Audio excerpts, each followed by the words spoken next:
Good afternoon, everyone. നമ്മൾ കഴിഞ്ഞ ക്ലാസ്സിൽ ഇക്വേഷൻസ് ഓഫ് മോഷൻ ആണ് ചർച്ച ചെയ്തത്. അതായത് v is equal to u plus at, അതുപോലെ s is equal to ut plus half at square, v square is equal to u square plus 2as. ഇതൊക്കെ എങ്ങനെയാണ് വരുന്നത് എന്നും നമ്മൾ കാണുകയുണ്ടായി. ഇനി നമുക്ക് വരുന്നത് മോഷൻ അണ്ടർ ഗ്രാവിറ്റി.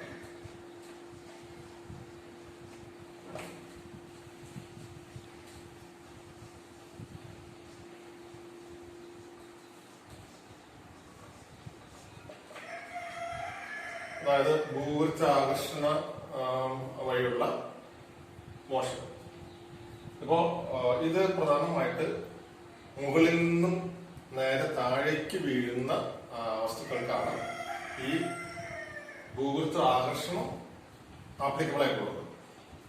ഒന്നുകിൽ നേരെ മുകളിൽ നിന്ന് താഴേക്ക് വീഴുകയോ അല്ലെങ്കിൽ നമ്മൾ താഴെ നിന്ന് മുകളിലേക്ക് എറിയുകയും ആ ഒരു നമ്മൾ എറിയുന്ന ഫോഴ്സ് അനുസരിച്ച് ഒരു പർട്ടിക്കുലർ ഡിസ്റ്റൻസ് കഴിയുമ്പോൾ അത് അവിടെ സ്റ്റോപ്പ് ആയിട്ട് നേരെ തിരിച്ച് താഴേക്ക് പതിക്കുകയും ചെയ്ത് അങ്ങനെ ഉള്ള ഒരു മോഷൻ ആ തരത്തിൽ മൂവ് ചെയ്യുന്ന വസ്തുക്കൾക്കാണ് ഈ ഭൂഗുരുത്വ ആകർഷണ ബലം നമ്മൾ പ്രത്യേകമായിട്ട് അപ്ലൈ ചെയ്യുന്നത്. അപ്പൊ അവിടെ ആക്സിലറേഷന് പകരം ആക്സിലറേഷൻ ഡ്യൂ ടു ഗ്രാവിറ്റി ആണ് നമ്മൾ അപ്ലൈ ചെയ്യുക. അപ്പൊ ആക്സിലറേഷൻ ഡ്യൂ ടു ഗ്രാവിറ്റി ഭൂഗുരുത്വ ആകർഷണ മൂലമുള്ള ത്വരണം, ആക്സിലറേഷൻ പറയുന്ന വാക്ക് ത്വരണം എന്നാണ്.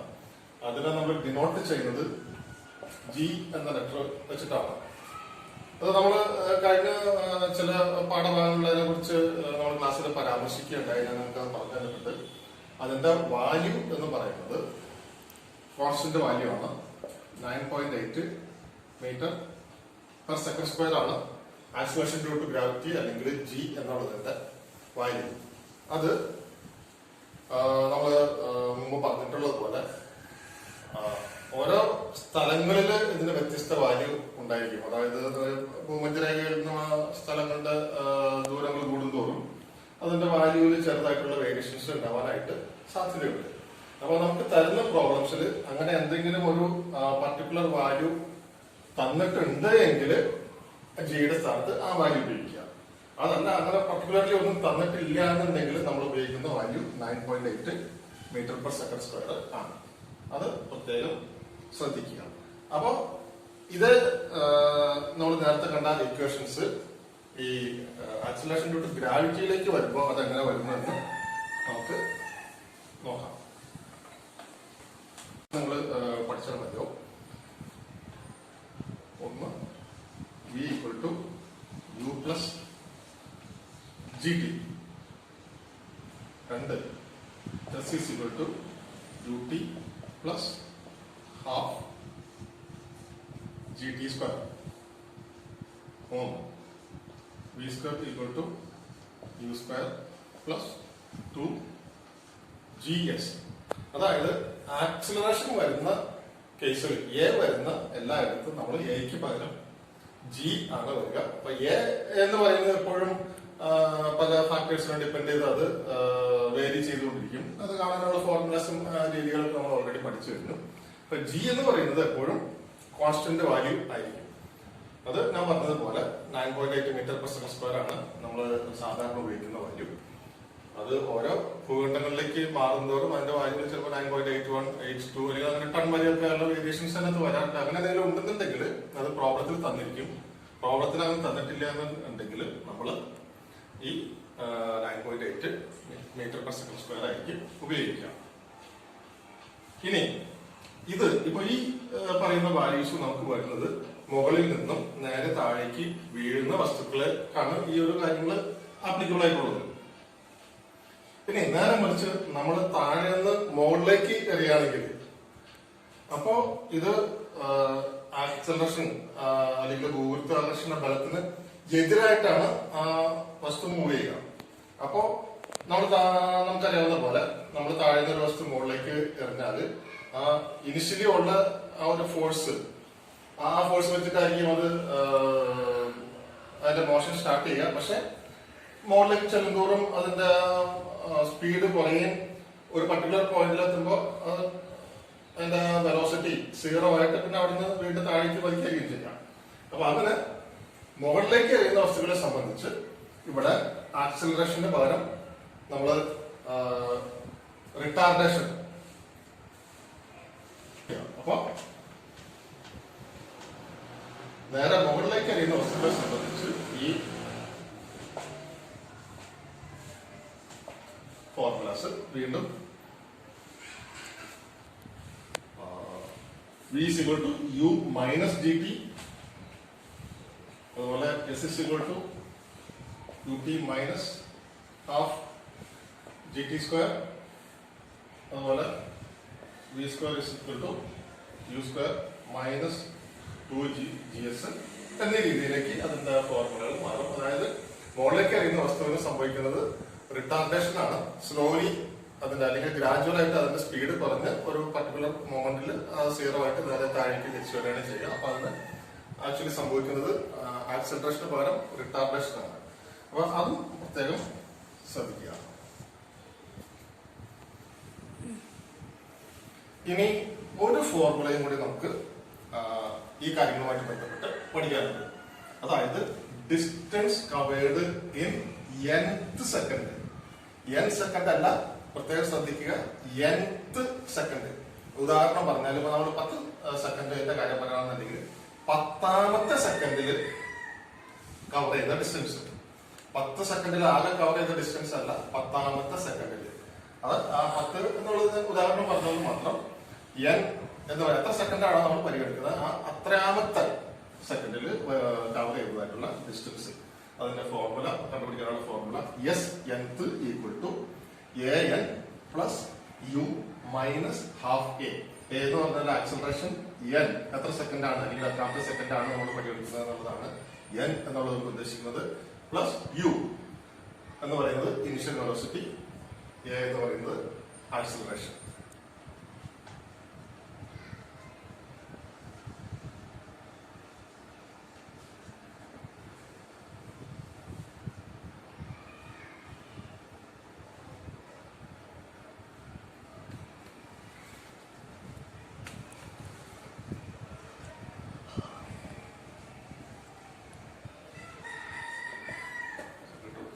വെലോസിറ്റി.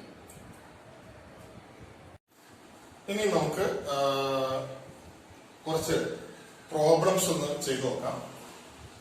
ഒന്നാമത്തെ ഒരു problem. If A car is accelerated from 20 km/h to 40 km/h in 1 minute, then what is the acceleration of the car? ഒരു കാറ് 20 km/h വെലോസിറ്റിയിൽ നിന്നും അല്ലെങ്കിൽ സ്പീഡിൽ നിന്നും 40 km/h ആക്സിലറേറ്റ് ചെയ്താൽ അതിന് എടുത്തായിട്ടുള്ള സമയം നമുക്ക് തന്നിരിക്കുന്നത് 1 മിനിറ്റ് ആണ്. അങ്ങനെയാണെന്നുണ്ടെങ്കിൽ ആ ആക്സിലറേഷൻ എത്രയാണ് എന്നുള്ളതാണ് ചോദ്യം.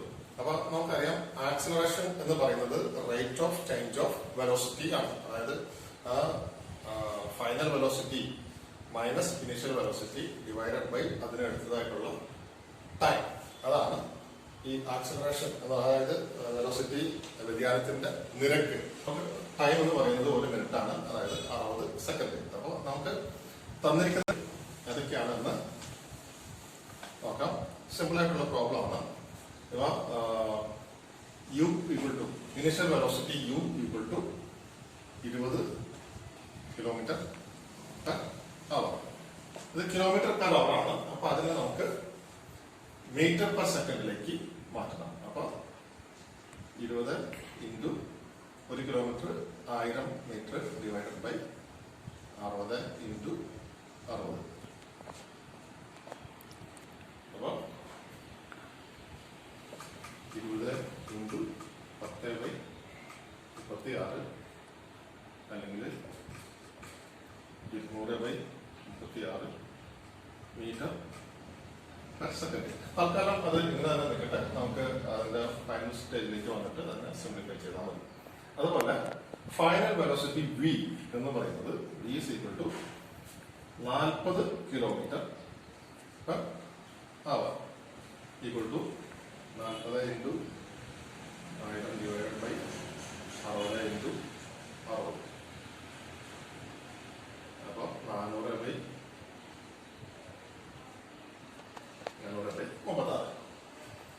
ഇനി നമ്മൾ തന്നിരിക്കുന്നത് time t is equal to 1 metre per second. 1 minute എന്ന് പറഞ്ഞാൽ 60 സെക്കൻഡ്. ഇത്രയും കാര്യങ്ങളാണ് നമ്മൾ തന്നിരിക്കുന്ന ഡീറ്റെയിൽസ്, ഡാറ്റാസ്. ഇനി നമുക്ക് ആ ഫോർമുലയിൽ ഇതൊന്ന് അപ്ലൈ ചെയ്ത് നോക്കാം.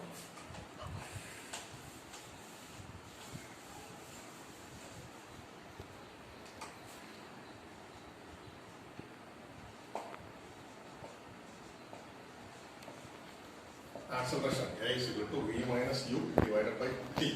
That is equal to 400 by 36 minus 200 by 36 the whole divided by 60. That is equal to 400 minus 200 the whole divided by 60. That's equal to 200 by 36 into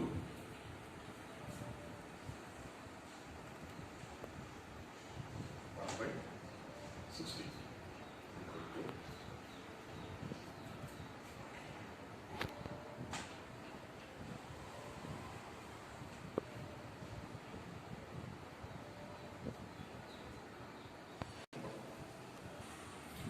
ഇതിനെ നമ്മൾ സിംപ്ലിഫൈ ചെയ്യുമ്പോൾ നമുക്ക് 200 by 36 ഇൻറ്റു 60 by 1, അതായത് രണ്ട് ഫ്രാക്ഷൻസ് നമ്മൾ divide ചെയ്യുമ്പോൾ denominator ഫ്രാക്ഷൻ്റെ reciprocal കൊണ്ട് മൾട്ടിപ്ലൈ ചെയ്യും. അങ്ങനെ നമ്മൾ ചെയ്യുമ്പോൾ നമുക്കിത് 20 by 216 equal to 0.0694 metre per second square. ഇതാണ് നമുക്ക് വരുന്ന ആക്സലറേഷൻ അല്ലെങ്കിൽ റേറ്റ് ഓഫ് ചേഞ്ച് ഓഫ് വെലോസിറ്റിയുടെ ഒരു നിരക്ക് എന്ന് പറയുന്നത് ഇതാണ്.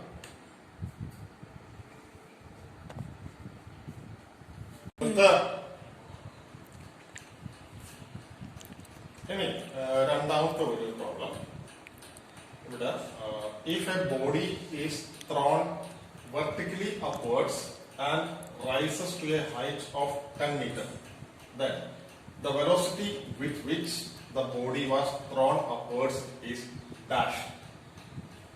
അതായത് ഒരു വസ്തു നമ്മൾ നേരെ മുകളിലേക്ക് എറിയണം. അപ്പൊ അത് 10 മീറ്റർ ഹൈറ്റിലേക്ക് അത് ഉയർന്നു. അപ്പൊ പിന്നെ സ്വാഭാവികമായിട്ടും 40 മീറ്റർ കഴിഞ്ഞാൽ അത് താഴേക്ക് തിരിച്ച് വീഴും. അപ്പൊ അങ്ങനെയാണെന്നുണ്ടെങ്കിൽ എത്ര വെലോസിറ്റി, അതായത് ആ ഇനീഷ്യൽ വെലോസിറ്റി എത്ര വെലോസിറ്റിയോട് കൂടിയാണ് അത് മുകളിലേക്ക് എറിഞ്ഞത് എന്നാണ് നമുക്ക് കണ്ടുപിടിക്കേണ്ടത്. അപ്പോ ഇവിടെ നമുക്ക് അതിന്റെ ഹൈറ്റ് തന്നിട്ടുണ്ട്. പിന്നെ ആക്സിലറേഷൻ ഡ്യൂ ടു ഗ്രാവിറ്റി നമുക്കറിയാം 9.8 മീറ്റേഴ്സ് പെർ സെക്കൻഡ് സ്ക്വയർ ആണ്. അത് ഉപയോഗിച്ചിട്ടാണ് നമ്മൾ ആ ഇനീഷ്യൽ വെലോസിറ്റി കണ്ടുപിടിക്കുക. അപ്പൊ നമുക്ക് തന്നിട്ടുള്ള കാര്യങ്ങളൊന്ന് എടുത്ത് എഴുതുക. ഇവിടെ distance equal to 10 meter. Final velocity എന്ന് പറയുന്നത് ഇവിടെ ഈ കേസിൽ 0 ആണ്. കാരണം നേരെ മുകളിലേക്ക് എറിയാണ്. അപ്പൊ മുകളിൽ ചെന്നാൽ അത് ഒരു തന്നിരിക്കുന്ന ഹൈറ്റ് എന്ന് പറഞ്ഞാൽ അവിടെ വന്നാൽ പിന്നെ അത് 0 ആയി എന്ന് വേണം നമുക്ക് അത് അസ്യൂം ചെയ്യാനായിട്ട്. Final velocity 0. അപ്പൊ ഇനിഷ്യൽ വെലോസിറ്റിയാണ് നമുക്ക് കണ്ടുപിടിക്കുന്നത്. ഇവിടെ ആക്സിലറേഷൻ ഡ്യൂ ടു ഗ്രാവിറ്റി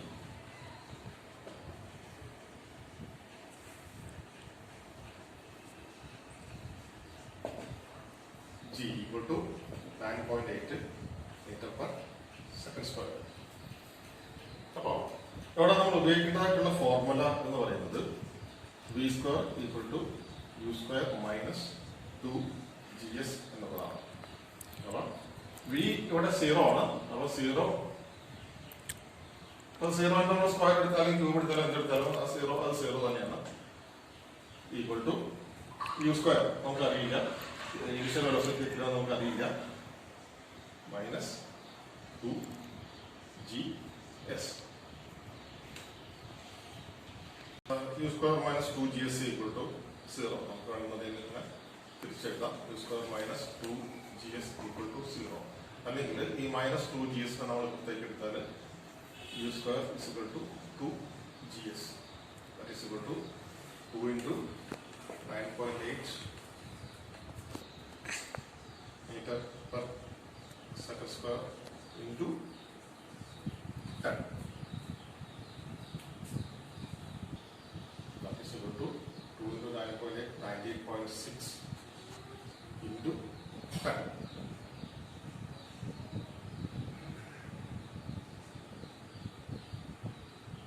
നമുക്ക് കിട്ടുന്നത്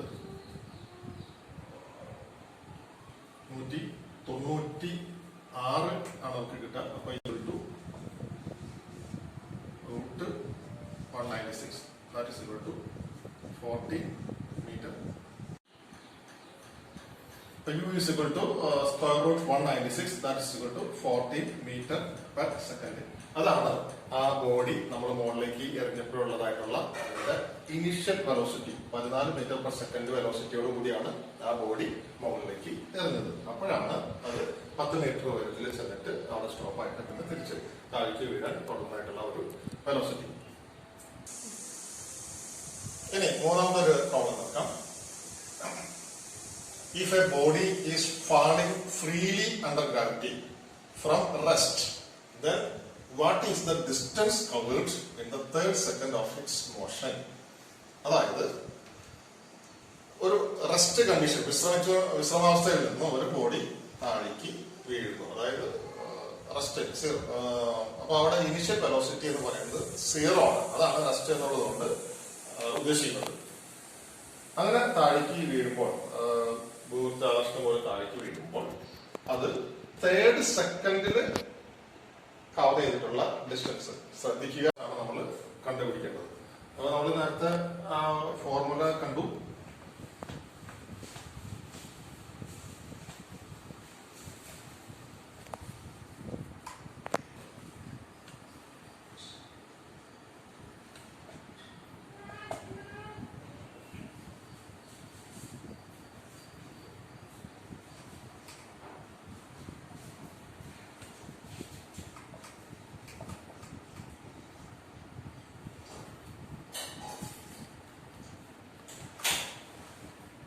S nth equal to a n plus u minus half a. അപ്പൊ ഇവിടെ നമുക്ക് എയുടെ സ്ഥാനത്ത് വരുന്നത് ജി ആണ്. ആക്സിലറേഷൻ ഡ്യൂ ടു ഗ്രാവിറ്റി ആണ് വരുന്നത്. അപ്പൊ ഇവിടെ n എന്ന് പറയുന്നത് നമുക്ക് 3 സെക്കൻഡ് ആണ്. അതായത് മൂന്നാമത്തെ second. a equal to g equal to 9.8 metre per second square. പിന്നെ ആ ബോഡി റെസ്റ്റിൽ നിന്നാണ് താഴേക്ക് പതിക്കുന്നത് എന്ന് പറഞ്ഞിട്ടുണ്ട്. അപ്പൊ യു ഈക്വൽ ടു 0. ഇനി നമ്മുടെ ഈ വാല്യൂസ് ഈ ഫോർമുലയിൽ നമ്മൾ അപ്ലൈ ചെയ്താൽ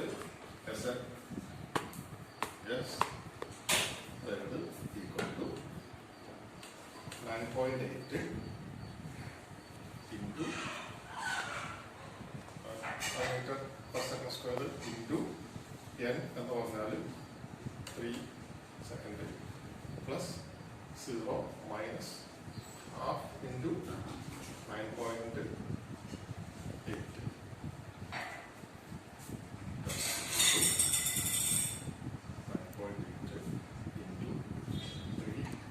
0 മൈനസ് ഹാഫ് ഇൻറ്റു 9.8 എന്ന് പറയുമ്പോൾ 4.9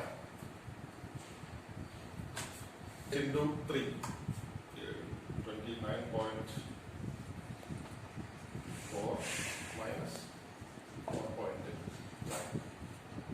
That's equal to 29.4 minus 4.9.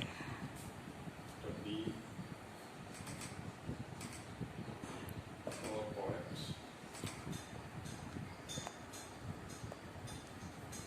Yes. 24.5 meters. ഇതാണ് നമ്മൾ അതിനെ നമ്മൾ സിംപ്ലിഫൈ ചെയ്യുമ്പോൾ നമുക്ക് 9.8 into 3 minus 4.9, that's equal to 29.4 minus 4.9, that's equal to 24.5 meter. അതാണ് മൂന്നാമത്തെ സെക്കൻഡില് ഈ ബോഡി ട്രാവൽ ചെയ്തിട്ടുള്ള ഡിസ്റ്റൻസ്. ഇങ്ങനെയാണ് നമുക്ക് അത് കിട്ടുക. അപ്പോൾ ഇന്നത്തേക്ക് ഇത് മതി. എല്ലാവരും ഇത് നോട്ട്സിലേക്ക് പാർക്കുക. ഞാൻ പറഞ്ഞതുപോലെ എന്തെങ്കിലും ഡൗട്ട്സ് ഉണ്ടെങ്കിൽ, മനസ്സിലാവാത്ത എന്തെങ്കിലും കാര്യങ്ങളുണ്ടെന്നുണ്ടെങ്കിൽ എനിക്ക് വാട്സപ്പിൽ മെസ്സേജ് അയക്കുക, ഞാനത് ക്ലിയർ ചെയ്ത് തരാം. എല്ലാവരും അത് നോക്കി കൃത്യമായിട്ട് പഠിച്ച് മസ്റ്റായിട്ടും നിങ്ങളുടെ ഫെയർ നോട്ടിലേക്ക് അത് പാർക്കുക.